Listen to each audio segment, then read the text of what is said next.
नमस्कार दोस्तों, स्वागत है आप सभी का मेरे YouTube चैनल स्टेनो गुरु शिवा में। दोस्तों शुरू करते हैं आज की डिक्टेशन। गति लेखन अभ्यास संख्या 211। गति 80 शब्द प्रति मिनट। स्टार्ट। देश भर में सड़कों पर अतिक्रमण एक गंभीर समस्या बन गई है। इससे न केवल यातायात में बाधा उत्पन्न होती है बल्कि दुर्घटनाओं की आशंका भी कई गुना बढ़ जाती है। साथ ही पैदल चलने वालों को भी परेशानियों का सामना करना पड़ता है।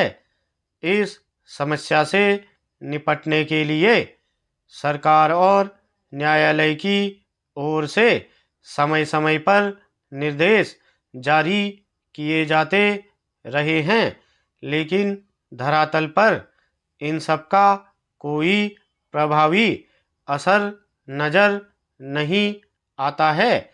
इसी तरह के एक मामले में हिमाचल प्रदेश उच्च न्यायालय ने हाल में शिमला शहर में यातायात की स्थिति पर गंभीर चिंता व्यक्त करते हुए तत्काल सुधार की आवश्यकता पर जोर दिया।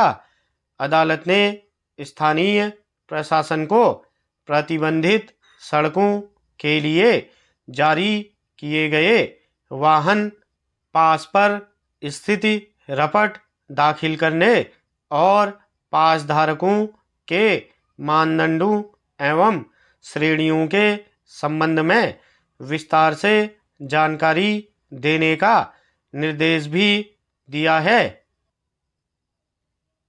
सड़कों पर अतिक्रमण के भी कई रूप देखने को मिलते हैं।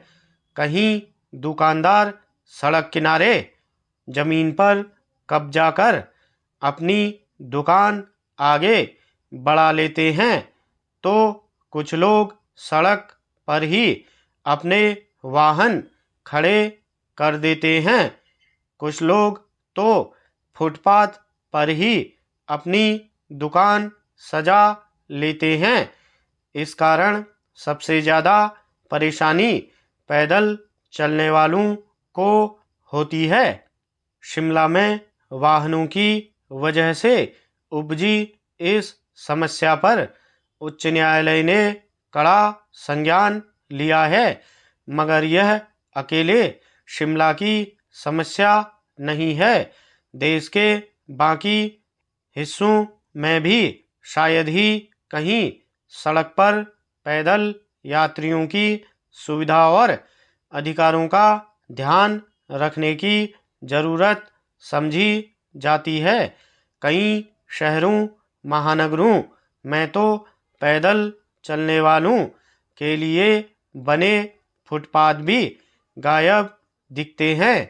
नतीजतन सड़क पर चल रहे लोग हर वक्त एक जोखिम से गुजरते हैं।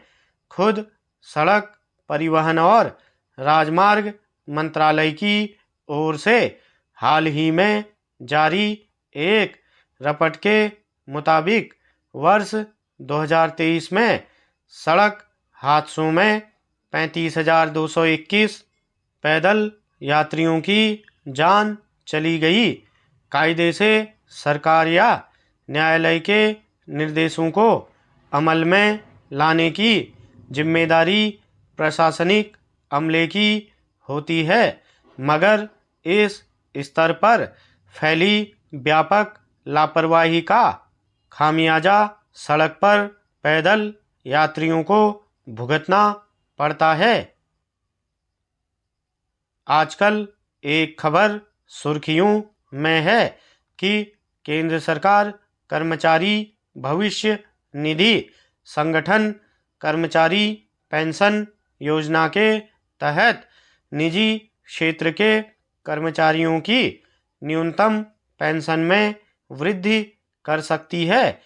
अभी यह न्यूनतम पेंशन लगभग 1,000 रुपये है। अगर सरकार इस पेंशन को लगभग 7,500 रुपये कर देती है तो इससे करोड़ों लोगों को राहत मिलेगी। देश के हर कर्मचारी, चाहे वह सरकारी नौकरी में हो या निजी, पेंशन महंगाई के हिसाब से मिलनी चाहिए। स्टॉप।